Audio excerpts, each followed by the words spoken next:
Today blood will be spilled, because I've designed a red blood cell along with an oxygen molecule.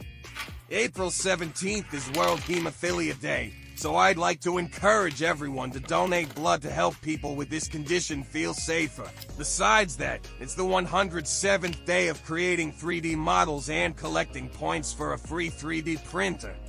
Since yesterday, the points have increased by 64. Feel free to download my models, and it would be even cooler if you printed them too.